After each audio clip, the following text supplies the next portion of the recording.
सूर्यकोटि समप्रभ। नमस्कार, मैं आपका बहुत बहुत स्वागत करता हूँ अपने चैनल पे।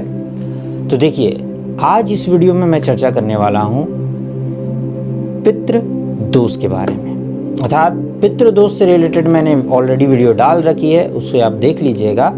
परंतु यहाँ पर मैं सीधा आपके विवाह के बारे में चर्चा करूँगा, अर्थात विवाह और संतान से रिलेटेड चर्चा करूँगा। अगर ध्यान से सुनिएगा, अगर आपके या आपके माता पिता की कुंडली में पितर दोष है तो विश्वास मानिए ऐसे जातकों के संतान जो होती हैं, एक तो संतान होने में बहुत समस्या आती है, और यदि संतान होती भी है तो उनके विवाह में बहुत समस्या आती है। तो इस बात का जानना जरूरी है कि आपकी कुंडली में पितर दोष है या नहीं। अब इसे हम लोग षष्ठम भाव से देख सकते हैं, राहु के संबंध से देख सकते हैं, केतु के संबंध से देख सकते हैं। बहुत सारी विधियां हैं जो मैं छोटी सी वीडियो में तो नहीं चर्चा कर सकता, लेकिन हाँ, आप ये जरूर अपनी कुंडली की विवेचना, मैं नहीं कहता कि मुझसे ही करवाइए, लेकिन किसी से भी, जो भी सुयोग्य ज्योतिष हो, उससे आप इसकी विवेचना कराकर देख लें कि आप में कहीं पितर दोष तो नहीं है। यदि पितर दोष है तो उसका सटीक निवारण कराना बहुत जरूरी होता है, क्योंकि अगर पितर दोष आपकी कुंडली में है तो आप जीवन में सफलता पाना आपके लिए बहुत मुश्किल होता है। इसलिए जो प्रेम संबंध में भी है, अगर उनकी कुंडली में ये पितृ दोष उत्पन्न होता है तो पितर दोष के कारण उन्हें कभी भी सच्चा प्रेम नहीं मिल पाता है। ऐसा क्यों? क्योंकि देखिए, ये दोष उत्पन्न तब होता है जब आपके पूर्वजों से कोई अपराध हो गया हो, या कोई जाने अनजाने भूल हो गया हो, या ऐसी कोई भी कर्म उन्होंने कर दिया हो जिसके कारण किसी व्यक्ति को, किसी जीव को विशेष कष्ट हुआ, और उनके श्राप के कारण ही यह दोष उत्पन्न होता है। तो वो आपके वंशावली में चलता आता है जब तक उसका पूर्ण निवारण या क्षमा ना हो जाए। तो इस चीज के कारण आपको भी सच्चा प्रेम इसलिए नहीं मिल पाएगा क्योंकि आपके पूर्वजों के कारण आपकी कुंडली में आया, क्योंकि आपका जो जन्म होता है उसमें पूर्वज का योगदान है, वो थे तभी आप हैं, और इसलिए आप उनके वंश में आए हैं कि कहीं ना कहीं आपका भी संबंध होगा। लोग कह देंगे मैंने तो कुछ नहीं किया तो मुझे क्यों हो रहा है।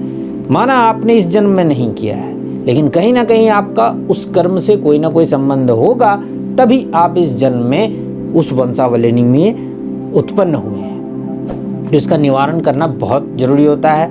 अभी पितृपक्ष आने वाला भी है, उसके लिए आप इसकी विशेष पूजा अर्चना कर सकते हैं। आप चाहें तो मेरे ऑफिस में भी कांटेक्ट कर सकते हैं। लेकिन यदि ये आपकी कुंडली में है तो आपको प्रेम, सच्चा प्रेम मिलने में बहुत दिक्कत होगी, और यदि आपके सप्तम भाव में इसका निर्माण हो रहा है तो आपको और भी दिक्कतों का सामना करना पड़ता है। इसलिए मैं अपने जातकों से कहता हूँ कि अपनी कुंडली की विवेचना एक बार जरूर करवाएं अपने जीवन में, और उसके बाद आपको खुद ब खुद समझ में आने लगेगा कि समस्या क्यों हुई है, और उस समस्या का निवारण करने के लिए भी जिस से भी आप विवेचना कराएंगे वो आपको सटीक मार्गदर्शन करेंगे। और बस ये होना चाहिए कि जिससे भी आप करा रहे हो वो सही एस्ट्रोलॉजर, सही ब्राह्मण या सही ज्ञान रखने वाला हो। ऐसा ना हो कि वो बस अपनी कार्य को करने के लिए कुछ भी बोल दे।